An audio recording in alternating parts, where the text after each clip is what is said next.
We had spent nearly 4 years together. 4 years I thought were building toward forever. When I first met Megan, she was captivating. She had this quick wit and infectious laugh that could light up even the dullest day. She wasn't just charming. She had a way of making me feel like the most important person in the room. Everything felt effortless at the start. We clicked naturally, and soon I couldn't picture my life without her. After a year of dating, we moved in together. Felt like the natural next step. Our tiny apartment became the place where we planned everything. Our careers, our future travels, even the names of the kids we might one day have. We'd stay up late, sharing dreams, whispering about growing old side by side. I poured everything into that relationship. My heart, my time, my unwavering loyalty.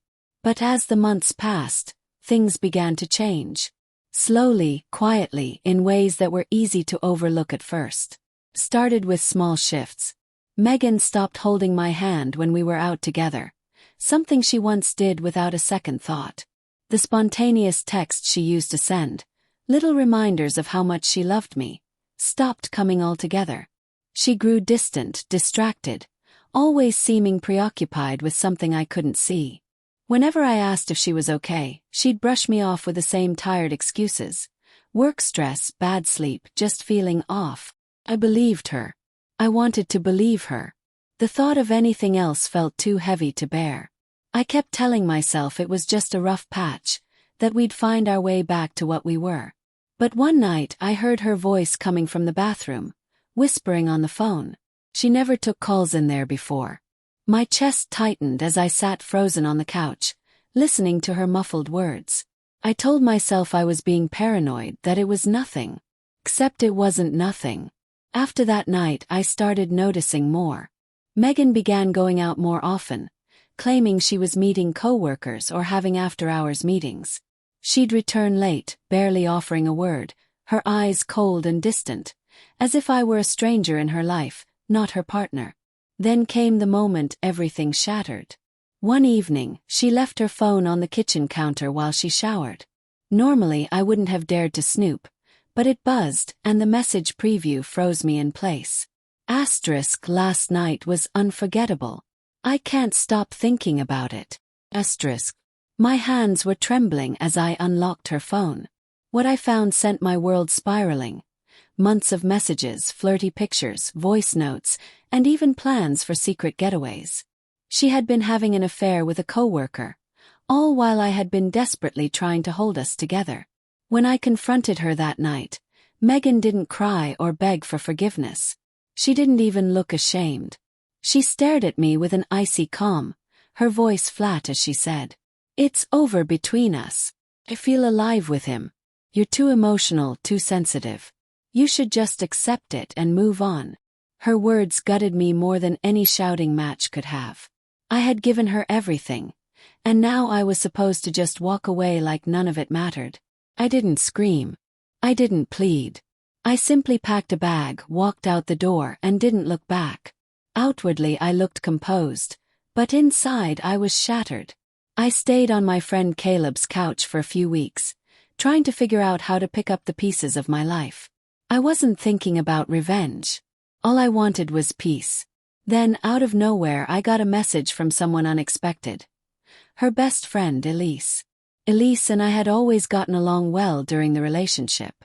She was grounded, compassionate, and easy to talk to.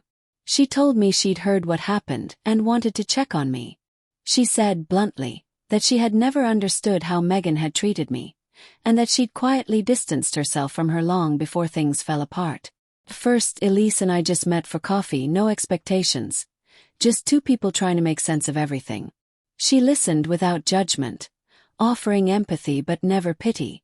For the first time in what felt like forever, someone saw me again, not as a broken man, but as someone worthy of respect and kindness. One evening, our friendly catch-up turned into hours of deep conversation over dinner. Elise confessed that she had always felt I deserved far better, but kept her distance out of respect for my past relationship. There was no bitterness in her words, only sincerity. That honesty struck me hard. In that moment something shifted. We kissed, softly, naturally. Not out of spite, not out of revenge, but because, for the first time in a long while, it felt right. I wasn't chasing validation. I wasn't trying to prove anything. I simply felt wanted, respected, and seen. As weeks passed, we grew closer, gradually but effortlessly. We weren't rushing toward anything, we just fit. Then, one sunny afternoon, I posted a photo of us at a music festival. Nothing flashy, just us smiling together. I didn't think twice about it. But within hours, Megan's name lit up on my phone. Calling, texting, blowing up my inbox. She was furious, accusing me of betrayal, claiming that I'd crossed a line by dating her former friend. I didn't engage in her chaos. Calmly, I reminded her of her words the night she ended us, that I should accept it and move on. That's exactly what I'd done. She tried to twist the story, painting herself as the victim. But no one bought it. Everyone who had watched me fight to save our relationship knew the truth, that she had walked away long before I did. Elise, too, saw right through her attempts and firmly severed ties with her. Now, here I stand, somewhere I never imagined I'd be, next to someone who respects me and values me in ways I'd almost forgotten were possible. I didn't plan for any of this. I wasn't looking for payback. I simply stopped settling for less than I deserved. And in doing so, I finally found peace.